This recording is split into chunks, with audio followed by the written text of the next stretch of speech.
addicts living in group homes in neighborhoods just like yours throughout Southwest Florida. They're called sober homes, and they're supposed to be an environment to help addicts heal.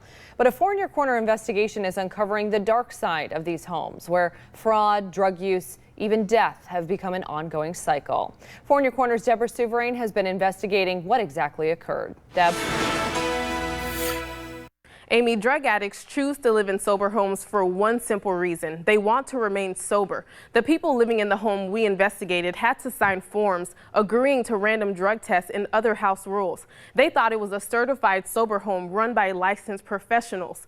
That is, until the actual owner showed up with the police. I'm trying to just explain to you what's going on. You guys got hacked. The man in the black and the guy in the middle are both recovering drug addicts. They're finding out the Cape Coral home they've been living in isn't a sober house, which is like a halfway house for addicts who are fresh out of rehab. That's what I was trying to tell him, because, you know, obviously he's trying to recover. He's trying to help himself. To live here, they signed documents stating it was the Integrity House of Cape Coral, and they had to remain sober. Jeremy Gift shows the officer. The first thing we have to lease is just what we saw when we come in from, that's all we have. The men then meet the homeowner. Well, this is the owner of the house. I mean, if you guys I didn't know what was going on in my house, man. I was like, man. The woman he rented the house to never had permission to sublease. When Four in Your Corner confronted her, she claimed she had no idea what was going on. Did you know anything about the contracts that people were signing to live here? I wasn't here for any of that. She's a former director at a drug treatment residence in Fort Myers, and she referred to Jeremy as a friend. I mean, I'll be out here Friday night at the very least. But Jeremy never made it out of the house. 12 days later, a roommate found him unresponsive, laying naked across his bed. The cause of death, an overdose. Nobody was there, you know?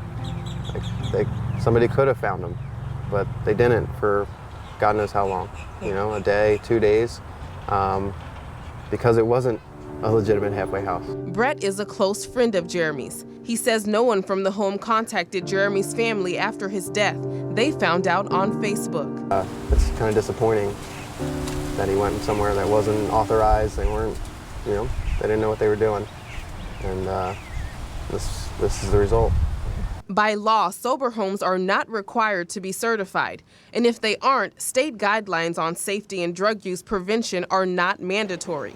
He came to my house a week prior trying to get in. Code of ethics. Rob Rabb had to turn Jeremy away because he couldn't meet the house guidelines. Yeah, I got it. He manages 9 certified sober homes in Cape Coral and Fort Myers. This is a 4-bedroom, 2-bath. Rob believes thousands of addicts fall through the cracks each year because despite laws that prevent rehab treatment centers from referring patients to uncertified homes, Rob says it happens at an alarming rate. Right here in Lee County, we have treatment providers.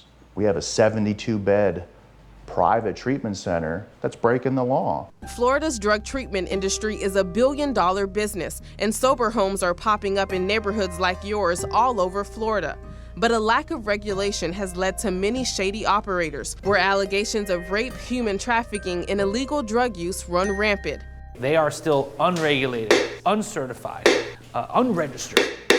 State Attorney Dave Ehrenberg created a sober home task force to address fraud in Florida's drug rehab industry. There is nothing at the state law or local law that really affects them. A bill was recently passed based on their recommendations. It gives law enforcement officials tools to go after corrupt players at treatment centers, but not sober homes. Because that's where the money is.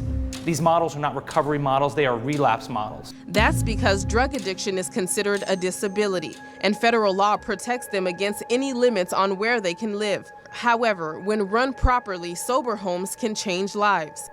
I'm an addict. You know, I have an illness that I can't help having. Kelsey moved from Chicago to live at a certified Next Step sober house in Fort Myers. And I know that I'm in the right place to do that, and I'm surrounded by the right people.